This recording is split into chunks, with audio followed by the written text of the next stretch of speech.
자, 오늘 말씀은 12절에 보니까 자, 사라의 여종 애굽인 하갈이 아브라함에게서 낳은 아들 이스마엘에 대한 이야기, 자, 족보가 오늘 말씀에 대한 내용이에요. 자, 사실 그리고 다음 주에 이렇게 보면 아브라함이 사라를 통하여 낳은 아들 이삭에 대한 이야기가 또 시작이 됩니다. 그래서 어찌 보면 이 25장 전체는 아브라함이 인생을 마무리하면서 추가로 낳은 6 아들과 그리고 두 아들, 먼저 있었던 이스마엘과 이삭에 관련된 자녀들에 대한 종합적인 정리다라고 생각을 하시면 될 것 같아요. 자, 오늘 말씀의 주제를 자, 뭘로 생각하시면 되냐면, 자, 우리의 사고 방식과 하나님의 축복에 관한 말씀입니다. 그래서 자, 오늘 말씀을 통하여서 자, 우리의 사고 방식 안에 변화나 아니면 조정이 필요하다라고 한다면 오늘 말씀을 통하여 우리 자신들을 좀 살펴보시고 필요하면 조정하시고 바꾸어 가시는 과정들을 통하여서 하나님께서 우리를 위해서 준비하신 축복들을 더 풍성하게 누리는 저와 여러분들 되시길 주님의 이름으로 축원합니다. 자, 첫 번째 함께 살펴볼게요. 자, 1번입니다. 시작. 지나친 자기 중심적인 사고는 자기 인식을 어렵게 만든다. 자, 굉장히 쉬운 얘기인데 좀 어렵게 좀 썼어요. 예. 내 중심적인 사고를 가져버리면 진짜 나를 볼 수 있어요, 없어요? 볼 수 없다는 얘기예요. 자, 먼저 자, 오늘 이야기는 하갈 그리고 이스마엘의 족보에 대한 내용인데, 자, 이 이야기를 알려면 그동안에 있었던 하갈과 이스마엘에 관련된 이야기들을 좀 알아야 합니다. 자, 창세기 16장에 보면 자, 이 하갈이라고 하는 이름이 처음 등장을 하는데, 자, 배경은 이렇게 돼요. 자, 아브라함의 아내 사레가 자, 뭐 하지 못했대요? 출산하지를 못합니다. 굉장히 나이를 먹었음에도 불구하고 아이를 지금 못 낳는 어려운 상황 가운데 있어요.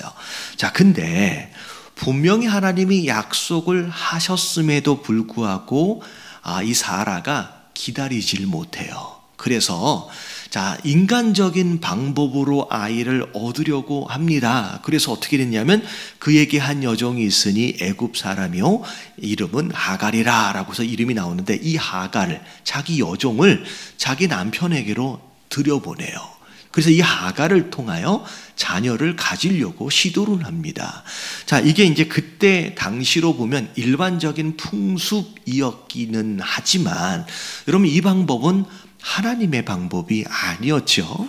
근데 자, 아니나 다를까 바로 문제가 생겨요. 그래서 16장 4절을 보니까 같이 한번 읽어볼게요. 다 같이 시작. 아브라함이 하갈과 동침하였더니 하갈이 임신하매 그가 자기의 임신함을 알고 그의 여주인을 멸시한지라. 네, 하갈을 집어넣어서 아이를 가지려 했는데 하갈이 임신을 했습니다.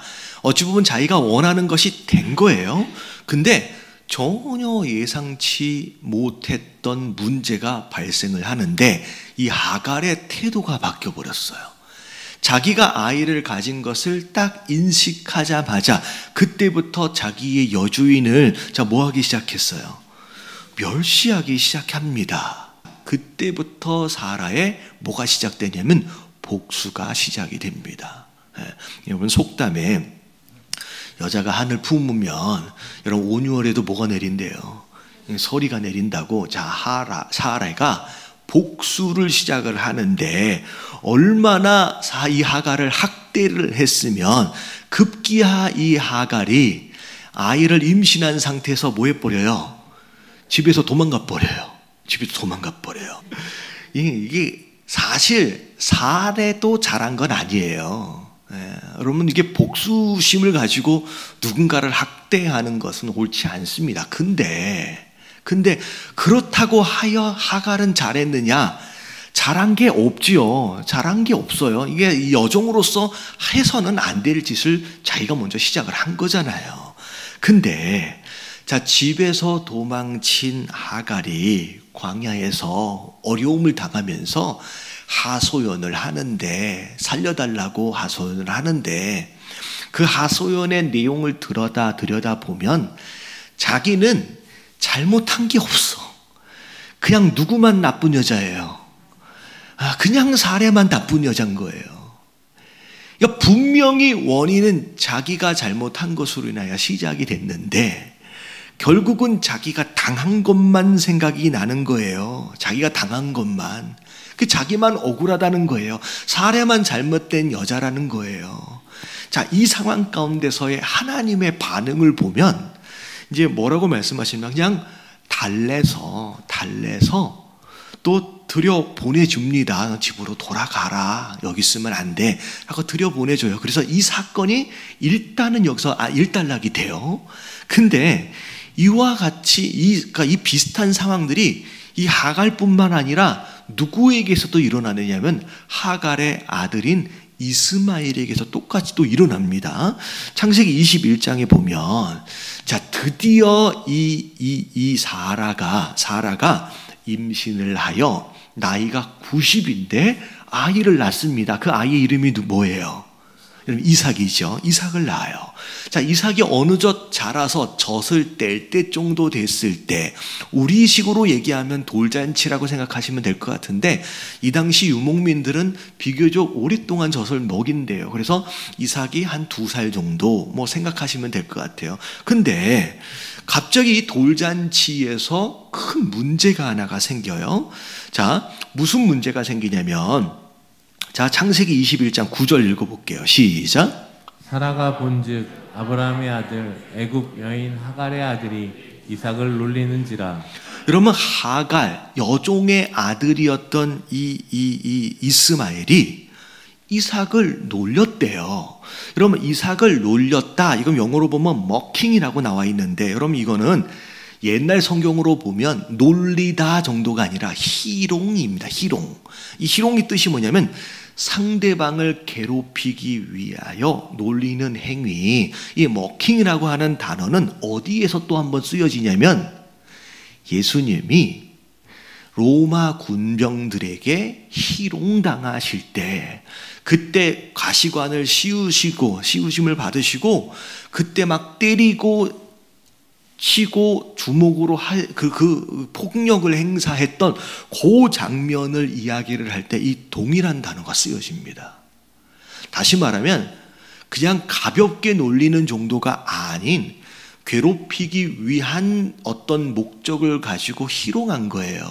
근데 아이들인데 뭐 철없지 뭐 철없어서 그랬지. 여러분 그렇지 않아요. 이게 뭐냐면 이때 당시 이스마엘의 나이는 아무리 적어도 16세 이상입니다. 한국 나이로 18세예요.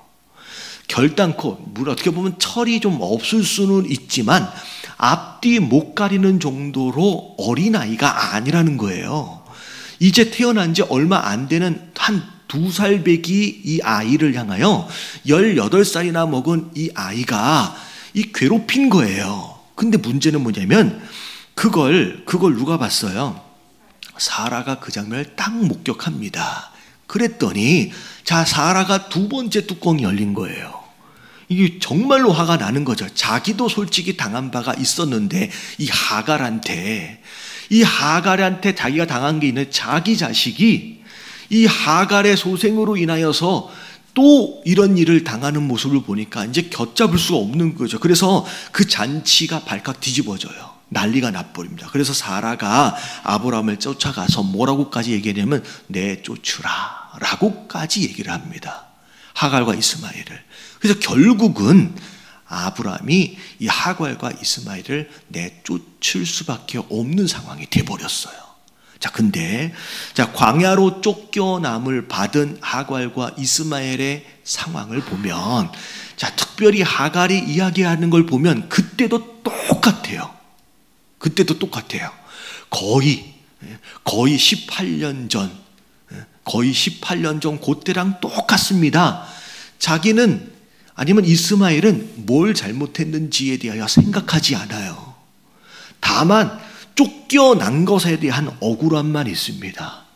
그냥 아브라함만 나쁜 아버지고 나쁜 남편이고 그냥 이 사람만 나쁜 여자인 거예요. 자기네들이 지금 무슨 짓을 저질렀는지에 대하여 요만큼도 깨닫지 못합니다. 그냥 억울한 희생자처럼만 이야기를 하는 거예요. 근데 솔직히 생각을 해보면 야 하갈이 조금 그렇긴 하다라고 생각할 수도 있는데, 여러분 사실 이게 다 누구 얘기냐면, 제 옆에 계신 분들에게 이야기 좀 해주세요. 이게 다 우리 이야기랍니다. 꼭 이런 얘기를 들으면 아브라함하고 사라 이야기는 다 내 얘기 같고, 하갈하고 이스마엘 이야기는 저기 나쁜 원수들 이야기처럼 자꾸만 생각을 하는데, 여러분 그게 아니에요. 이게 다 우리 이야기예요. 자, 서로 이제 부부싸움을 해보면, 아니 부부싸움 안 하시죠? 한 10년에 한 번씩 할 때 있잖아요. 그렇죠. 할 때 보면 아내 이야기 들어보면 남편이 진짜 못됐네. 남편 이야기를 들어보면 정말 아내가 진짜 못됐네. 둘이 같이 살면 돼요, 안 돼요? 한쪽 이야기만 들으면 둘이 같이 살면 안 돼. 그러니까 부부싸움을 했을 때 이야기는 절대 누구 이야기를 들어봐야 돼요? 양쪽 이야기를 다 들어봐야 돼요. 왜냐하면 우리는 다 자기중심적이라서 자기가 한 것에 대해서는 생각 안 해요. 자기가 당한 것에 대해서만 생각해요. 그러면서도 본인은 매우 객관적인 사람인 줄로 생각을 해요. 무슨 얘기인지 아시겠죠? 이게 다 누구 얘기라고요? 여러분 한번 물어보세요. 자기 자신이 굉장히 보통 사람이라고 생각을 해. 아주 객관적이라고 생각하면, 여러분 이러면요, 여러분 고칠 길이 없어요. 고칠 길이 없어요. 여러분 우리는요, 예외가 없이 이런 객관적인 사람은 없습니다. 여러분 옆에 계신 분들께 인사 좀 해주세요. 누구도 객관적일 수 없답니다. 네. 다시 말하면 다 자기중심적인 사람이고요, 다 주관적인 사람이에요. 누구도 객관적이지 않아요. 자, 성경 말씀을 볼게요. 로마서 3장 10절부터 12절까지 여러분 잘 아시는 말씀이에요. 자, 같이 시작. 기록한 바 의인은 없나니 하나도 없으며 깨닫는 자도 없고 하나님을 찾는 자도 없고. 자, 12절. 다 치우쳐 한 가지로 무익하게 되고. 자, 뭐라고 나와 있어요? 아직 그 앞에 봐. 12절 방금. 다 치우친 사람이래요. 이 이야기는 객관적이다, 아니다라는 얘기예요. 자, 그러면 어떻게 해야 하느냐? 어떻게 해야 되느냐? 자, 빌립보서 2장 3절부터 4절까지를 보면, 자, 다툼의 원인에 대하여 이야기를 합니다. 자, 읽어볼게요. 아무 일에든지 다툼이나 허용으로 하지 말고. 자, 이 다툼은 영어를 다시 한국말로 번역을 하면 이기적인 욕망을 다툼으로 번역을 한 거예요. 이기적인 욕망. 다시 말하면 다툼은 어디에서 오냐면 이기심과 욕심에서 옵니다. 자, 허영은 영어를 다시 한국말로 번역하면 쓸데없는 자만심입니다. 다시 말하면 교만이에요. 그래서 모든 다툼과 분쟁의 원인은 이기심과 욕심과 교만으로부터 시작이 되는 거예요. 자, 이해되시죠? 자, 근데 이걸 어떻게 해결해야 되냐? 자, 오직 뭐 하래요? 겸손한 마음으로. 자, 근데 뭐가 겸손하다냐? 자, 뭐가 겸손한 거냐? 각각 자기보다 남을 뭐 하래요? 낮게 여기래요. 자, 이 이야기를 오늘 말씀에 적용하여 풀어보면 무슨 얘기가 되냐면, 자, 내가 틀릴 수도 있다란 얘기예요. 그냥 내 중심적으로 그냥 나는 억울한 사람이 아니라, 나도 틀릴 수도 있는 거구나. 남을 낮게 여긴다라고 하는 것은 거꾸로 저 사람이 옳은 것일 수도 있겠구나라고 생각을 해보라는 거예요. 여러분, 그렇게 하는 것이 겸손인 줄로 믿습니다. 내 중심적으로 내가 항상 옳아, 그렇기 때문에 이 상황은 내가 그냥 억울한 거야 라고 결론을 내리지 말고, 어쩌면 저 사람이 옳을 수도 있겠구나. 그렇다면 반대로 내가 틀릴 수도 있겠구나라고 생각해 보는 것이 그게 겸손이라는 거예요. 그래서 그 다음 4절에 뭐라고 나오냐면 각각 뭘 먼저 돌아보래요. 자기를 돌아보라. 이건 오늘 말씀에 적용하면 나를 먼저 확인해 보라는 거예요. 내가 뭘 했는지, 내가 뭘 잘못했는지 돌아보라는 거예요. 그러면 그 다음에 또 어떻게 해요? 각각 다른 사람의 일을 함께 돌아보는 것으로 말미암아 뭐가 충만해? 나의 기쁨이 충만하게 하라 라고 하는 말씀하시는 거예요. 여러분 오늘 말씀, 자, 첫 번째입니다. 내가 틀릴 수도 있어요. 언제나 오르지 않아요. 이 얘기는 뭐냐면 내가 중심적으로 나 중심적인 사고방식을 버리지 않으면 여러분 나에 대하여 돌아볼 수도 없을 뿐만이 아니라 고칠 길이 없다라고 하는 거예요.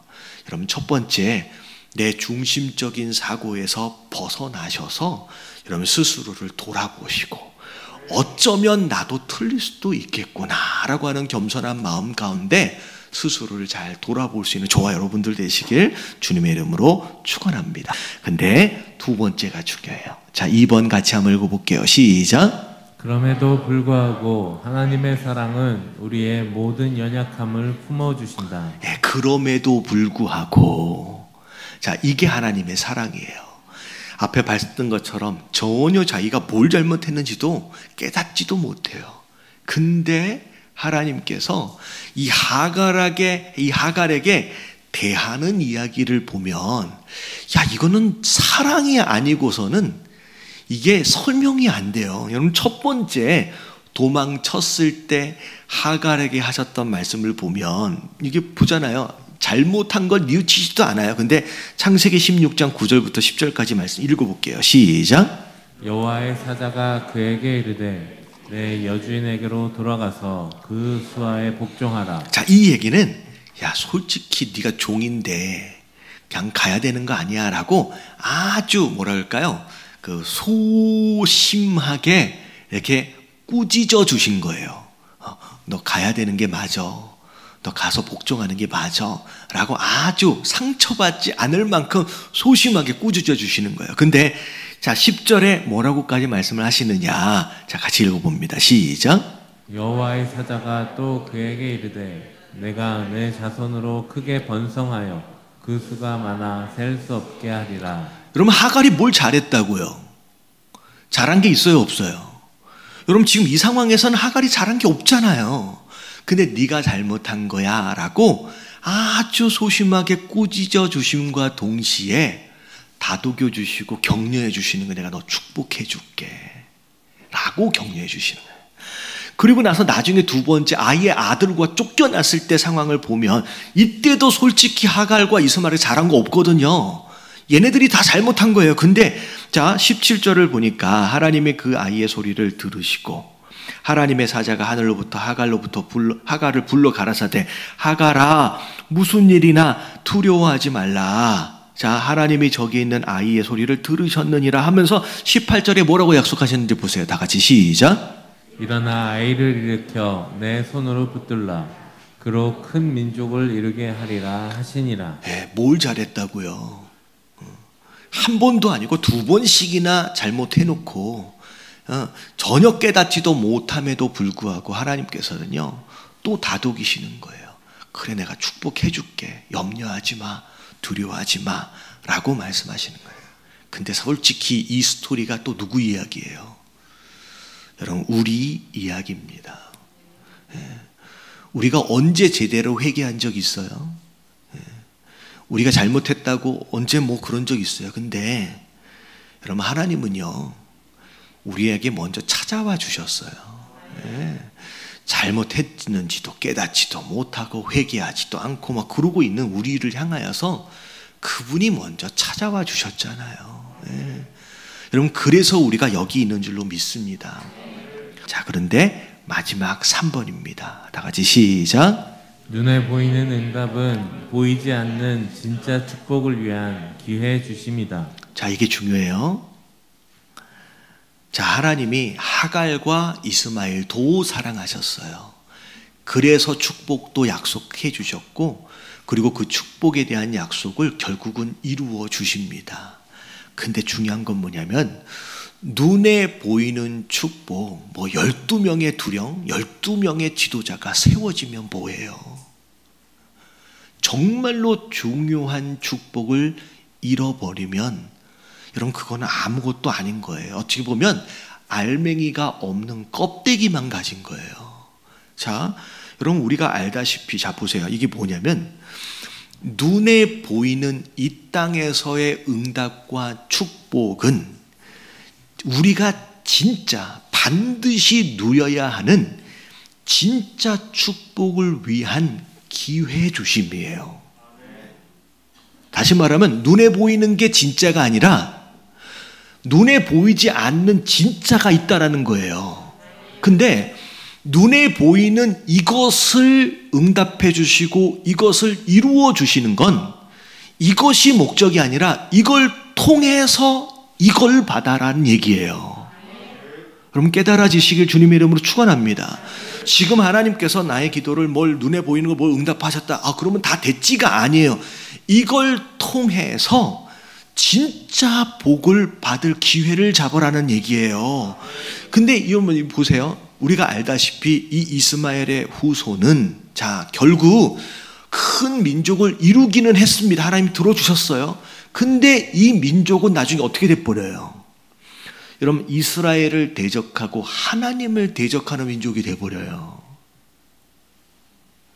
진짜 중요한 걸 잃어버렸어요. 이 눈에 보이는 응답들을 통하여 기회를 주셨지만 이 기회를 잡았어요? 못 잡았어요? 이걸 못 잡고 이걸 기회로 삼지 못하여 이걸 잃어버립니다. 여러분 하나님께서 주시는, 다시 말하면 베드로가 자 깊은 곳에 그물을 던져라 했더니 어마어마하게 고기가 잡혀서 올라옵니다. 그물이 찢어질 정도로. 여러분 고기를 잡는 건 진짜 축복을 위한 기회로 주시는 거예요. 고기를 잡는 것으로 부자가 되란 얘기가 아니에요. 여러분 깨달아지시길 주님의 이름으로 축원합니다. 내 삶 가운데 뭐 사업이 좀 잘 되는 것 같고 뭐 직장생활 괜찮은 것 같고 자녀들이 좀 잘 되는 것 같고, 여러분 이거는요 또 다 진짜를 위한 기회 주심이에요. 그걸 통하여 하나님을 만나란 얘기예요. 근데 이걸 가지고 부자 되라 뭐 그런 얘기가 아니에요. 고기를 많이 거두게 되어지는 그 상황으로 인하여 내가 누군지를 알아라는 거예요. 나를 그리스도로 만나라는 거예요. 나를 주님으로 만나라는 거예요. 그것을 잃어버리면 이스마엘 꼴이 돼버리는 거예요. 자, 고린도후서 4장 18절 읽어볼게요. 다 같이 시작. 우리의 돌아보는 것은 보이는 것이 아니요 보이지 않는 것이니 보이는 것은 잠깐이요 보이지 않는 것은 영원함이니라. 잠깐 스쳐가는 그 무엇인가에 여러분 집착하시면 안 돼요. 그거는 그냥 또 다른 기회일 뿐이에요. 진짜는 영원한 것이 있대요. 로마서 8장 24절 25절 시작. 우리가 소망으로 구원을 얻었음에 보이는 소망이 아니니 보는 것을 누가 바라리요. 만일 우리가 보지 못하는 것을 바라면 참음으로 기다릴지니라. 자, 소망, 우리가 바라보는 것은 지금 잠깐 이루어지고 있는 이 땅의 눈에 보이는 것, 여러분 이게 아니라 보이지 않는 것을 향하여 우리가 바라봐야 하는 줄로 믿습니다. 12명의 지도자가 있으면 뭐예요? 하나님과의 관계를 잃어버렸다라고 한다면, 진짜 중요한 축복을 놓치고 있다라고 한다면 여러분 그 축복은 여러분 아무것도 아닌 거예요. 여러분 진짜를 소유하시는 저와 여러분들 되시길 주님의 이름으로 축원합니다.